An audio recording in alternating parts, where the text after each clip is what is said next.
Assalamualaikum warahmatullahi wabarakatuh. Salam sejahtera buat kita semua.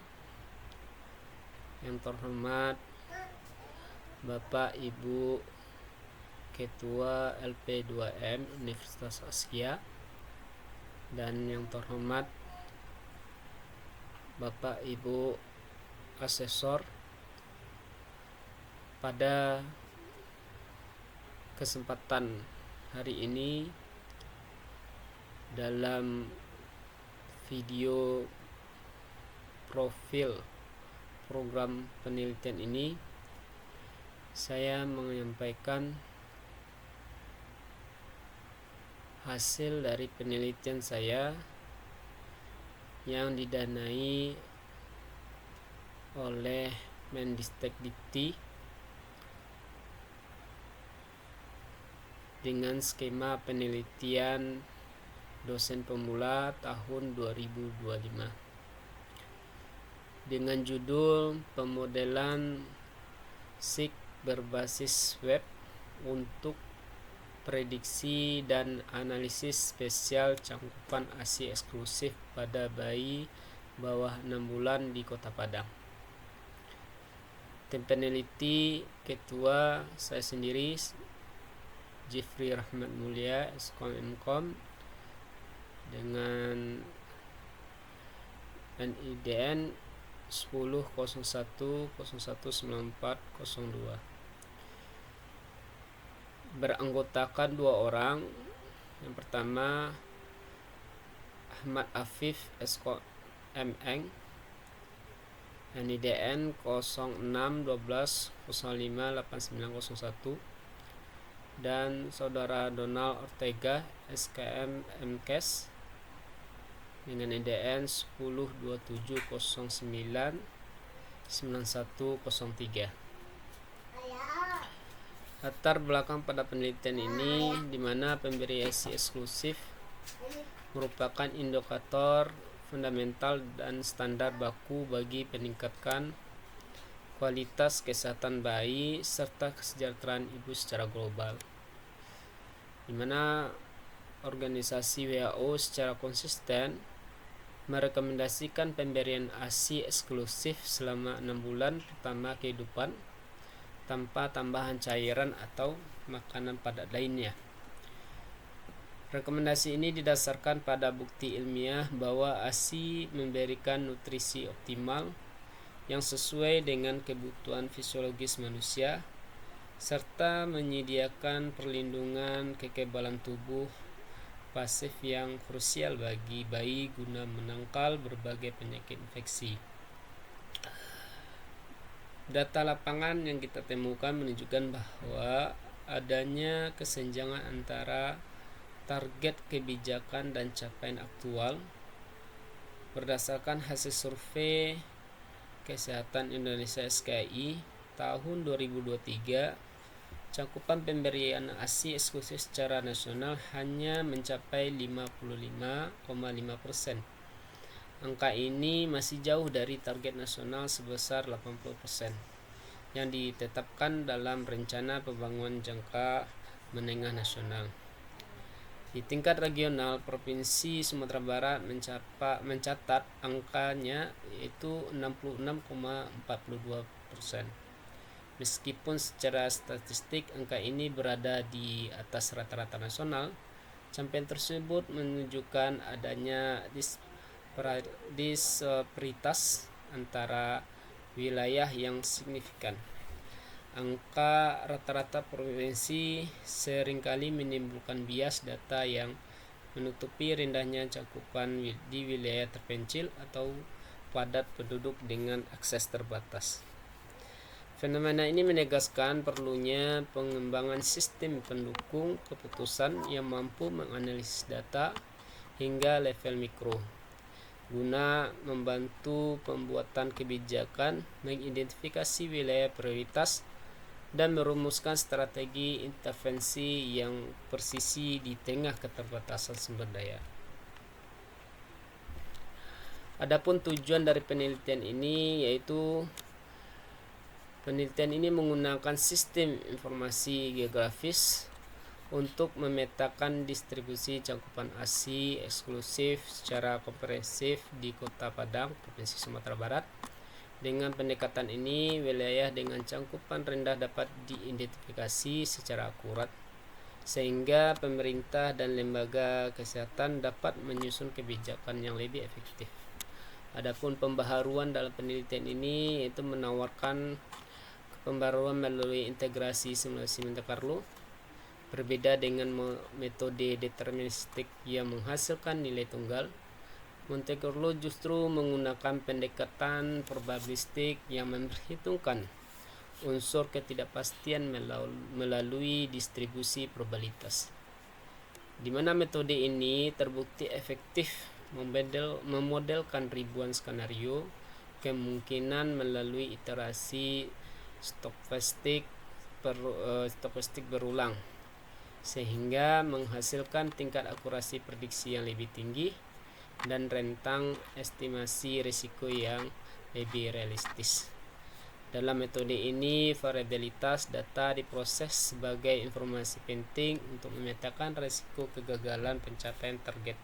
Namun, hingga saat ini integrasi antara visualisasi spesial GIS dan akurasi prediksi Monte Carlo belum diterapkan secara spesifik untuk kasus ASI eksklusif di Indonesia, terutama pada level kecamatan.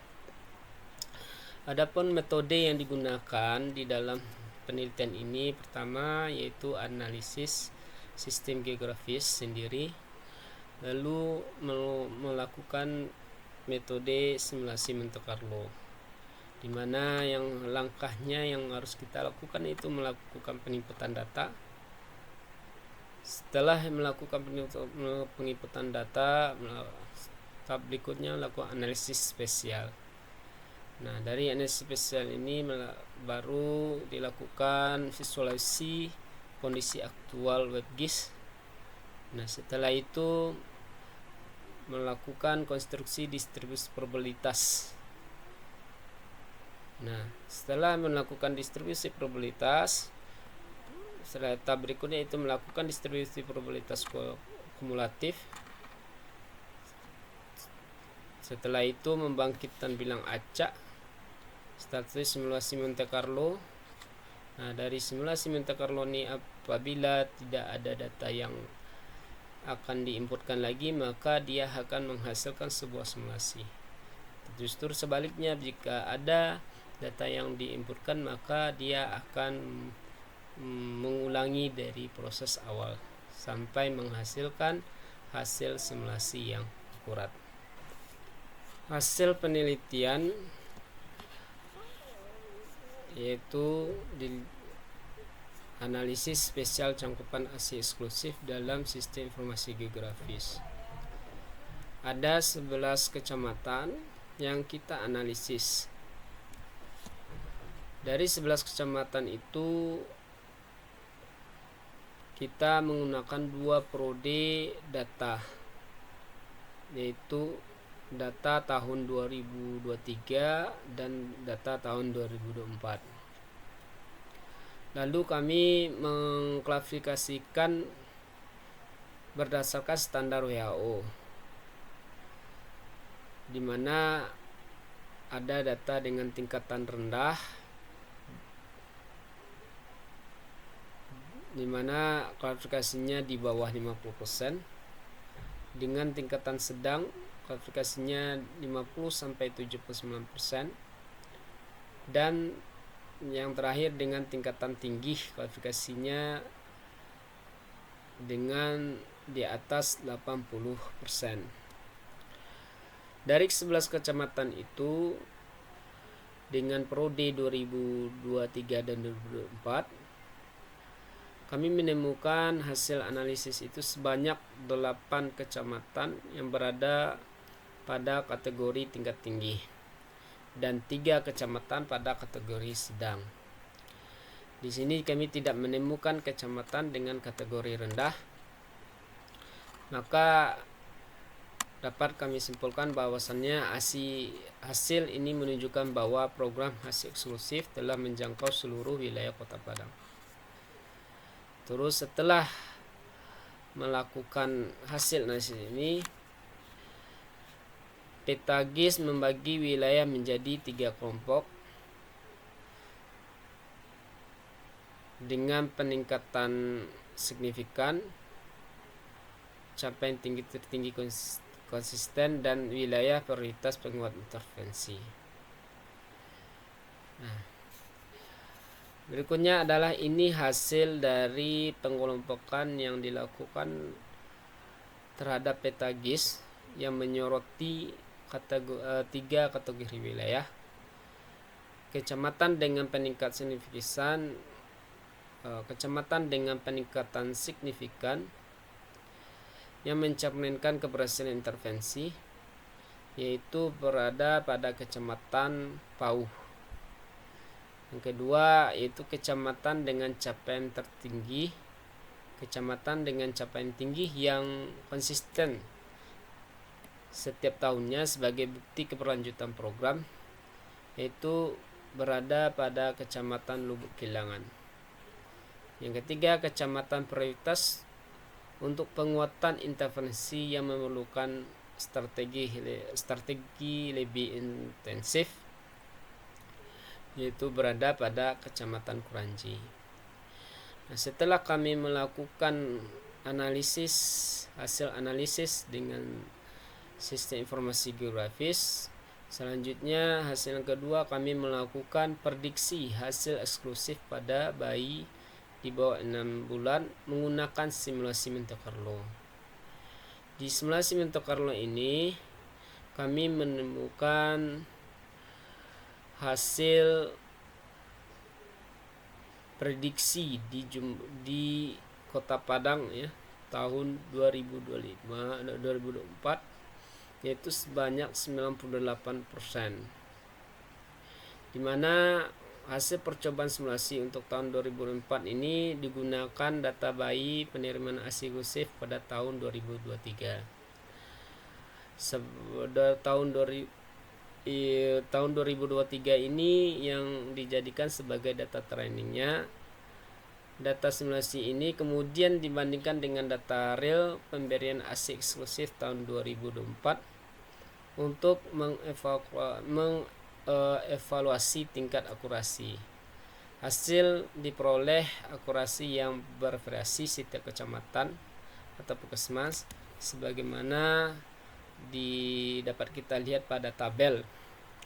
Secara keseluruhan, total hasil simulasi tahun 2023 sebesar 5376 atau 5376 dibandingkan dengan data real tahun 2024 sebanyak 5295. Nilai akurasi totalnya sebesar 98,48%. Ini menunjukkan bahwa simulasi pemberian ASI eksklusif bayi usia di bawah 6 bulan untuk Kota Padang memiliki kesesuaian yang sangat baik terhadap data real tahun 2024. Meski demikian, terdapat perbedaan tingkat akurasi antar wilayah yang menunjukkan variasi distribusi pemberian ASI eksklusif antar kecamatan dan puskesmas. Kesimpulan dalam penelitian ini, di mana penelitian ini mengembangkan model simulasi Monte Carlo berbasis WebGIS untuk memprediksi cangkupan ASI eksklusif di Kota Padang dengan tingkat akurasi 98,48%. Hasil ini menunjukkan bahwa metode probabilistik lebih efektif dibandingkan pendekatan deterministik dengan menangkap variasi data kesehatan. Kebaharuan penelitian terletak pada integrasi simulasi Monte Carlo dengan visualisasi spesial dalam WebGIS, sehingga prediksi dapat ditampilkan secara interaktif. Sistem ini tidak hanya bersifat deskriptif, tetapi juga berfungsi sebagai pendukung keputusan bagi pemangku kepentingan kesehatan. Selain ASI eksklusif, model ini berpotensi diterapkan pada indikator kesehatan lainnya dan dikembangkan lebih lanjut dengan data multi-year atau integrasi machine learning. Sekian dari hasil profil singkat penelitian yang saya sampaikan. Semoga bermanfaat. Saya akhiri. Wassalamualaikum warahmatullahi wabarakatuh.